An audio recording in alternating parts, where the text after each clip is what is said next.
Alright. Adventure dog's in her position. 360 camera. Perfect water, finally. And we'll see. This just might be my last chance to catch a steelhead for this season. Let's see what happens here.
Yeah.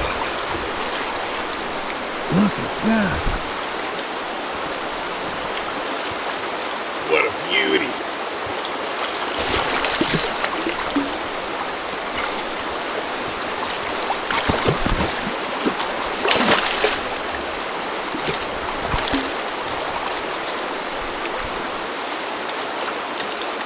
What?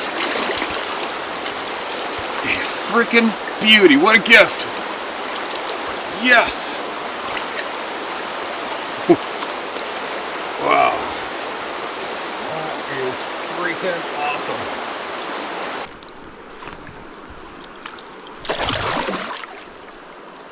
Yeah. Yeah, Bobby. Yes.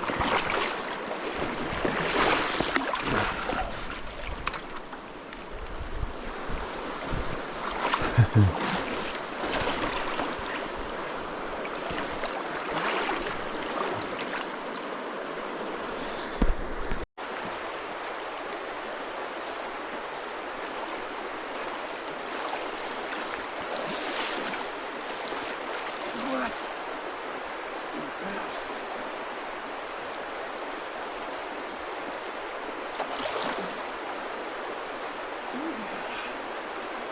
Yeah, Bobby.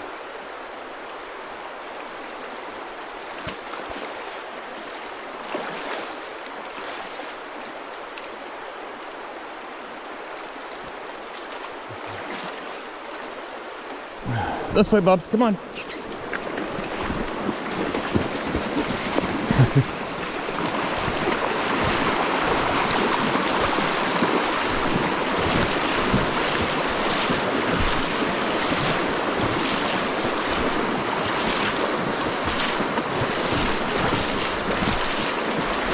Oh, girl.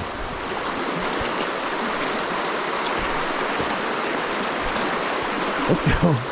Come on.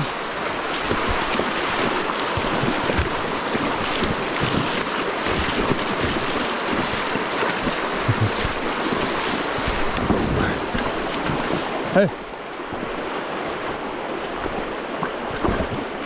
Good girl. Good girl. Let's go. This way. Come on. You can do this. Come on.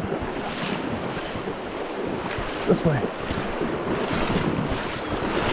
Whoa. Okay, come on.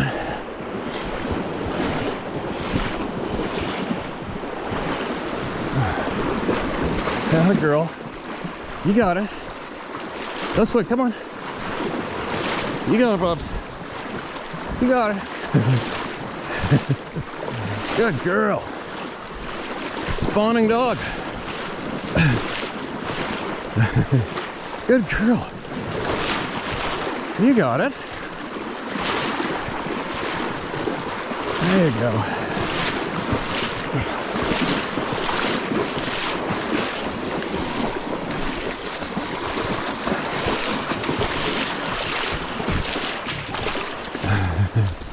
Good work.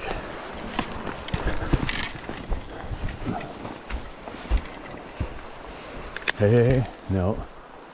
No. Don't chase those. What is it? Hey. Take it easy. Take it easy. Hey. Quit it. Quit it. My way. Shush. Shush. Nope. Hey. Settle down. Settle down. Settle down. Hey.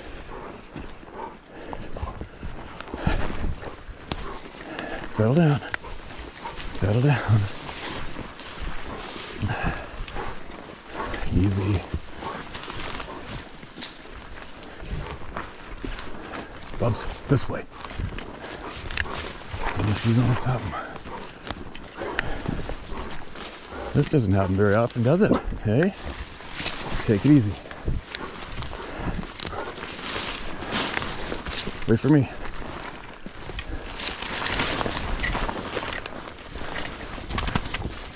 This way. I don't know what dug that out. Hey? Bear? This way. This way. This way, Bubs. Come on. Come on.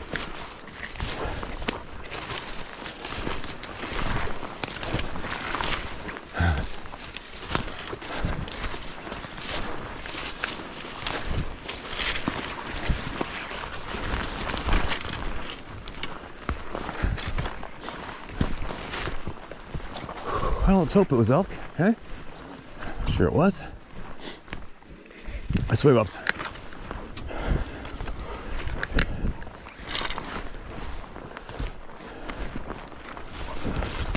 Wait.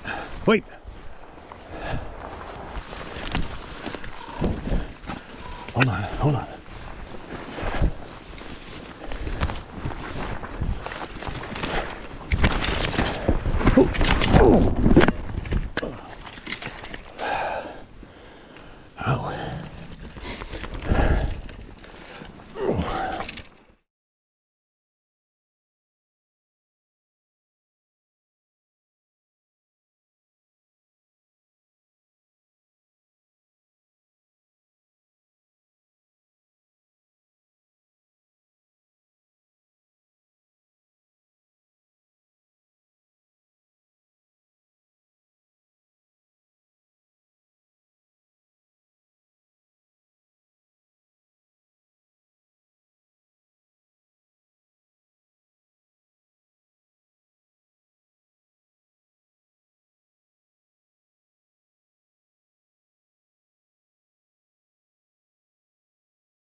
who knows how many thousands of people watching know exactly what I'm talking about.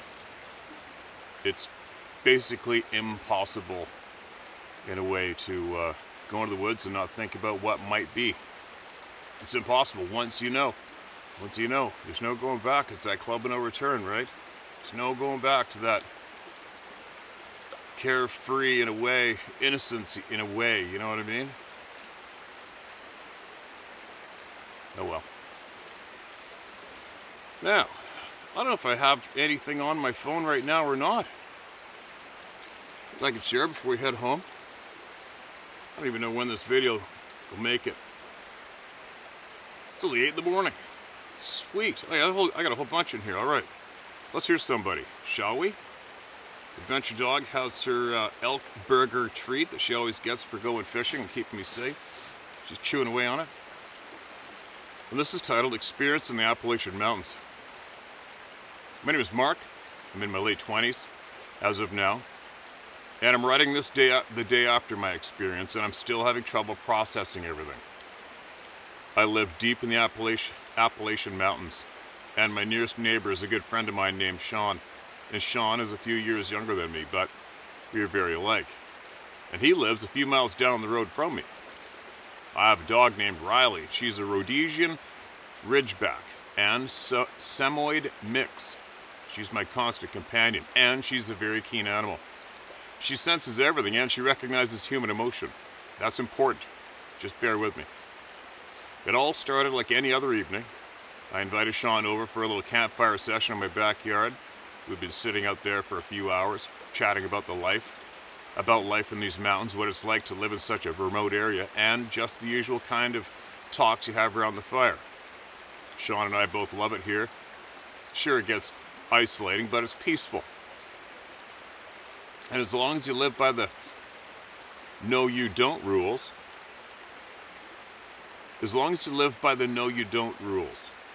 Riley was lounging beside us, ears perking up at every sound.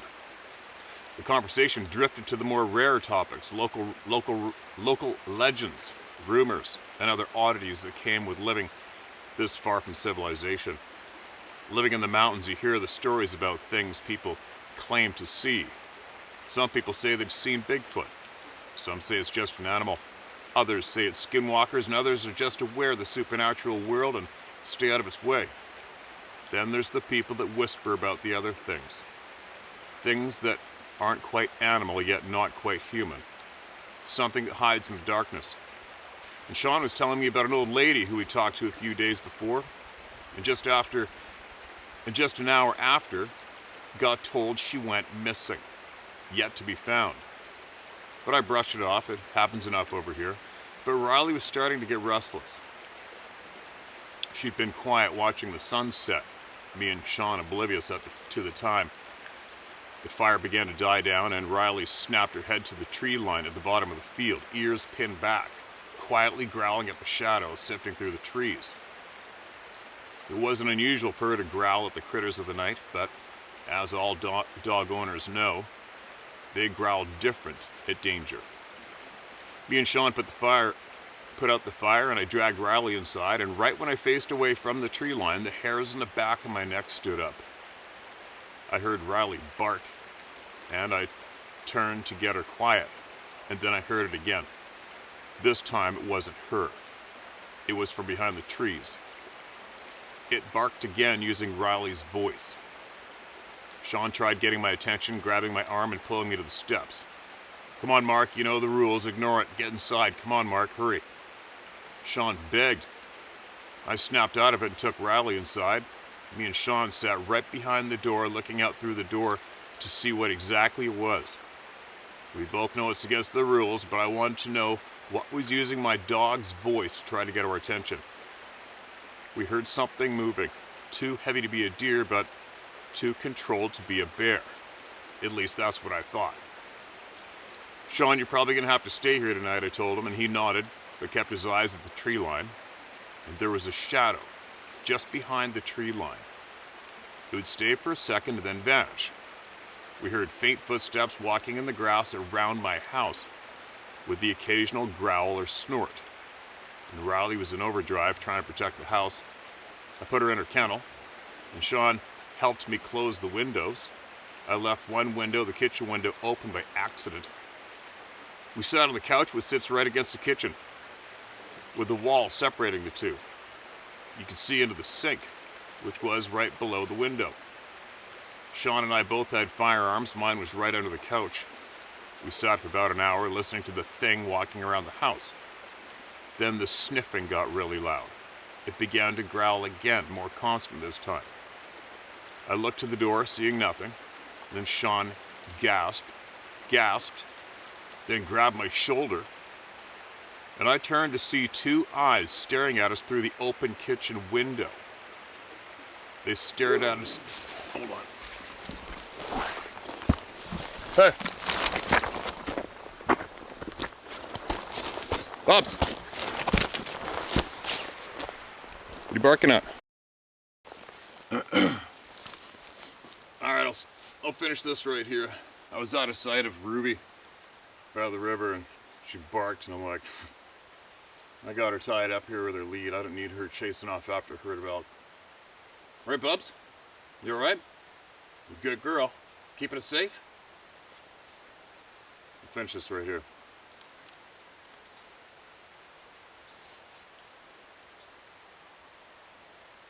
I turned and saw two eyes staring at us through the open kitchen window. They stared at us motionless. They were white, glazed over. Sean had his gun in his hand and began hyperventilating. I tried to calm him down, and then he shot at it, hitting it next to the left eye. Whoa. It shrieked, inhumanly sounding animalistic, but also like a woman screaming. It bounded off the porch and towards the field. Sean jumped up and closed the window, locking it. What the F, Sean? I bet all you did was piss it off, I said to him, irritated that he may have just put us all at risk. Dude, we're probably effed anyway. It was staring me down, dude. This was creepy as shit, he said, quietly walking away from the kitchen. There was a big thud on the porch. Sean dove towards the couch. Quote, dude, we're effed, Sean whispered, and I ignored him. I went on my phone to look at the cameras and see this thing. It opened on the front porch camera, and I saw blood on the wall and the floor. Then I flipped through the others until I got to the back porch camera, and nothing. Sean was looking over my shoulder. Didn't we just hear it on the porch, he asked. Thought so. Must have been trying to lure us out, I said, brushing it off. And I kept looking and I saw a black shape just barely rise over the end of the porch. It had long, pointed ears and a head like a German shepherd, except its face looked all smushed in. I could see its teeth when it peeked its head over, and they didn't fit in its mouth. All of it was effed up. It looked something like straight out of a nightmare. And all of a sudden it jumped onto the porch, grabbed the camera, and the screen went black. I heard it walk around the porch a few minutes, occasionally pushing against the door. Riley was wide-eyed looking at the door. The doorknob turned, but didn't open since it was locked. It pounded on the door, and then silence. A few minutes later it left. The three of us stayed awake all night not sleeping. And around 8, Sean left. He went to his dad's place to bring him there. He went to his dad's place to bring him here, to bless this place. We all know about the supernatural, all having our own experiences, and I didn't know exactly what this thing was, but chalked it up to a dog man. But his dad came over just a few hours ago, blessed the place, blessed me, Sean, and my dog. Then he warned us not to go outside after dark. Me and Sean knew better. And the both of us are definitely going to keep better track of time after this. This morning we went out to look for any signs of damage. No prints, no nothing. Even that blood I could have sworn was all over the wall and door, gone with the night. Anybody wants to help me figure out exactly what this thing was and help me prevent this thing from ever coming back, I'll really appreciate it. But either way, thanks for reading this far. Holy shitter!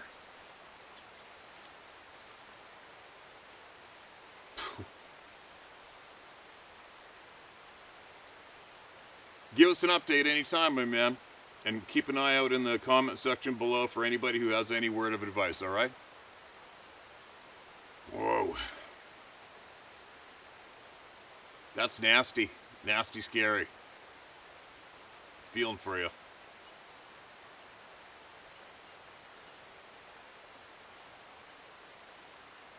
Okay, I'm going to read one more and then I got to get going. Hello. So you're reading this. Fine. So you want answers, as most of us would. Well, it's not that simple. Seriously. I'm no writer or author, just a person who has worked on most continents. I was recruited to work in the department alongside two older guys whom thought I was a very basic subhuman who hadn't attend any form of education. The utter contempt and lack of respect for both older guys was obvious, to which, to my dismay, was correct. I was sadly lacking in the most basic human abilities. I could or would not think. I would not question the narrative, and it was on telly, so it must be correct. It was on the radio / newspapers / magazines, etc. Well, here we go. The answers you require. One of the older guys gave me a book on magic, a few card tricks, etc., but the last 3 chapters went in a different direction, the history of magic. Around 6,500 years ago in Egypt, a magician removing a duck's head and reattaching it. A good trick. But a hypnotic trick was played by the magician, which had been known about previously for centuries. Say the same words or phrases 3 times for the extra effect, do any movement, gesture, shake a fist, etc., and the brain stops thinking and just becomes a lost brain? Like turning a shark upside down or holding a chicken's head down and drawing a line. Okay, you follow? We're not that much more evolved than a chicken, especially if you tickle us correctly. There's no place like home. I bet you can remember the first time you heard that phrase and where you were, how old you were, etc. So whenever you hear a repeated phrase on the TV / film / paper / radio / music, etc., someone is desperately trying to control you or manipulate you, change your point of view / morals / will, etc. They want you to comply, etc., with their will. Think of politicians or news readers, change channels. It's the same damn words. You're now aware of the deceit at work. So, America is the 5th biggest country with the most financial market globally. So who does it have 37 trillion? Who does it have $37 trillion of debt to? Which country lent / loaned America $37 trillion? America was sold out when the Titanic sank. The only 7 men who could have stopped this all drowned. But all the major players bought tickets for the voyage but did not sail. Strange that. I've always thought it strange that the fishing boats that picked up the Titanic survivors had so many Mario wool blankets readily at hand. I also thought it strange that around 10 years prior a book was published called The Wreck of the Titan. Never guessed what that's about. I thought it even stranger whom the author was related to. P.S. Was it the Titanic that really sank? Another rabbit hole? Insurance? A win-win for all involved? Ever see the blue screen of death on a PC? Or a message 404 being displayed? 404 refers to a city in China, I believe, around 1965.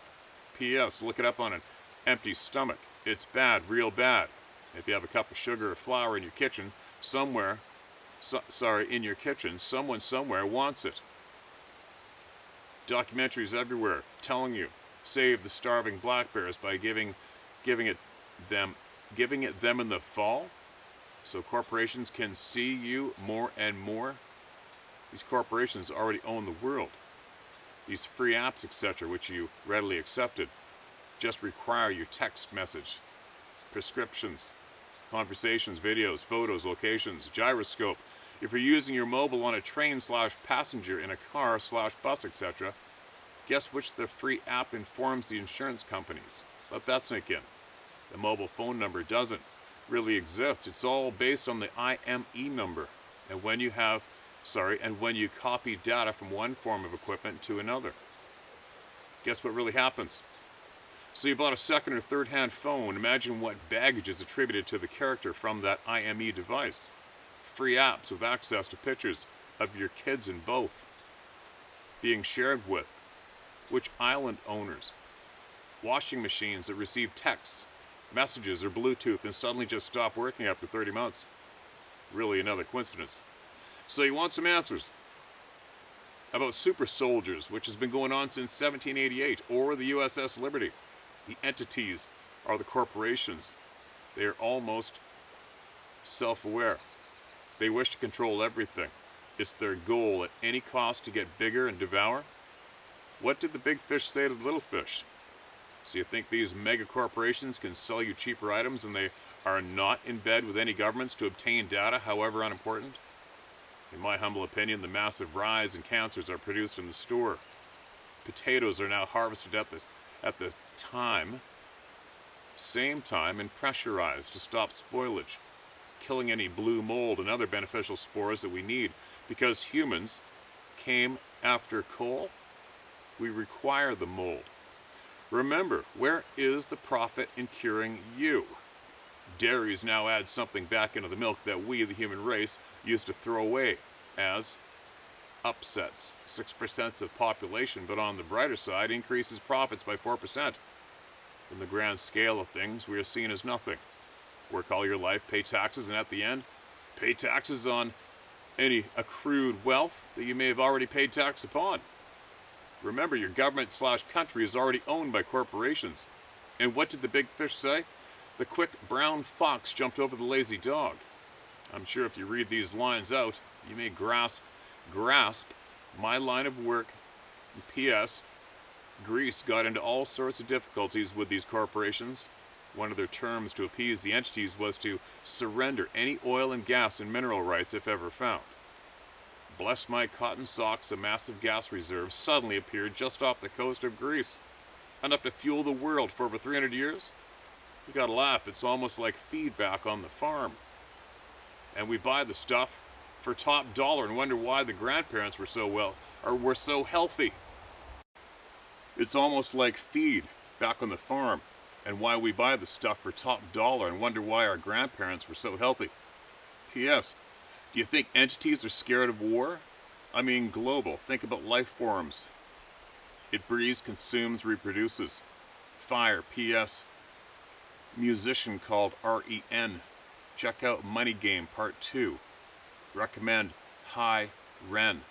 Money Game 1/2/3 and Jenny Shreech Violet. Hopefully one day you might view this email. Apparently this country's at this moment looking for 2 escaped exotic pet leopards.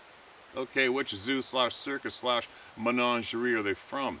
Maybe they have collars on, or they've been interviewed and speak Indian or African, have a distinct accent. End of email. All right, I'm sharing it. What the hell? I had to read it. You guys got to listen to it. That was different. Riddles, rhymes, I don't know. Huh.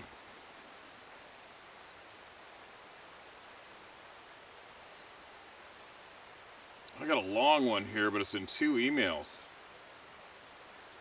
Okay, I'm going to read the first one, all right? And then I'm going to get going. The space you have created is greatly appreciated. Thank you for your time, and thank you for sharing the word Sabe with all of us.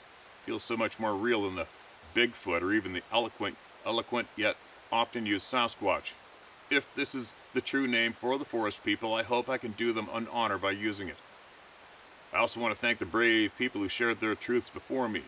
You've given me courage to jump right in. Now I'll get right to the point. I've had many Sabe experiences throughout my life, and so I guess it's appropriate to share the first one, since we're all capable of handling the truth here, so here it goes. My first memory.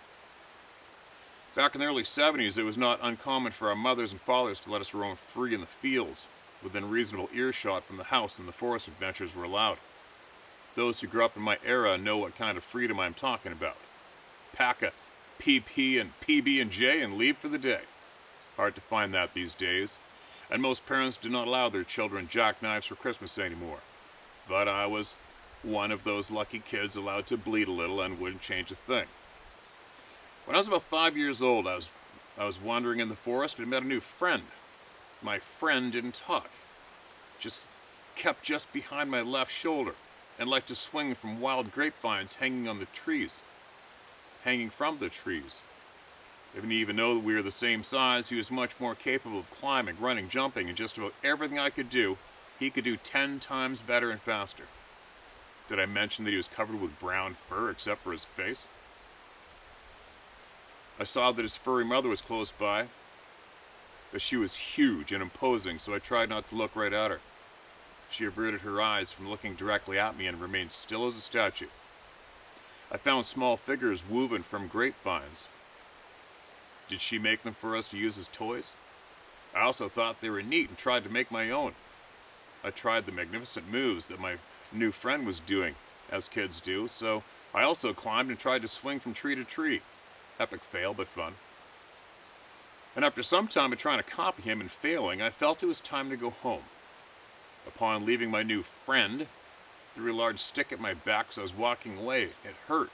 I started to cry and said that I didn't want to play with him anymore because he was mean. I ran home, which was not very far away, about 100 yards. When I got home, my brother was waiting on the front porch, furious at me. He had just found a snake that was tied into a knot and left on the front door mat. Read this a long time ago, I think. He blamed me for it and was very distressed that I would hurt an innocent snake. No matter how I protested, he would not believe that it was not me. I felt terrible for the snake, but somehow felt that my new friend had left it there for me as some type of a token. Perhaps Owlman will know what it means. My mother, oblivious to all this, called me upstairs for a haircut. She handed me a book to keep me busy while she trimmed my hair. The new book was called Curious George. I said with glee, it's my new friend that I was playing with in the woods. I cannot believe that someone had written a book about him. I showed the picture to my mom and said that the artist had it wrong, as my friend did not have a tail. My mother laughed and said that I must have an imaginary friend. She then told me that my new friend was not real. I told her that he threw a stick at my back and that it looked real enough. I had growing bruises on my back where the branch had struck me, and I was then told never to go into the woods to play with mean kids again, and I cried. My fantastic day had gone completely downhill. First the stick hits me, then I get blamed for the snake, and now I'm not allowed in the woods to play with a kid that's not even real. I saw my friend one more time at my bedroom window, second floor. I cried when I saw him. I could tell that he was sad about hitting me with the big stick. Don't ask me how I knew this, I just did. I told him I was not allowed to play with him anymore, and besides, he wasn't even real. The mind of a kid, right?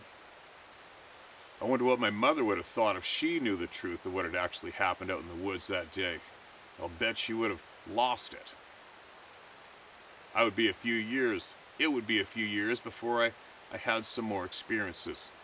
And the Sabi are real, alright. And I also sit in the club in a return, and I hope this helps some more of you lifers out there to share more details. And thank you, my name is Chris. Alright, there you go, you guys. And then part 2 is next, and it's going to take a while to read it, so I'll carry on with Chris's email later on. We got to get home and pack and start traveling. There you go. Share my story at howtohunt.com, alright? Get it shared. And I'll be back as soon as I can.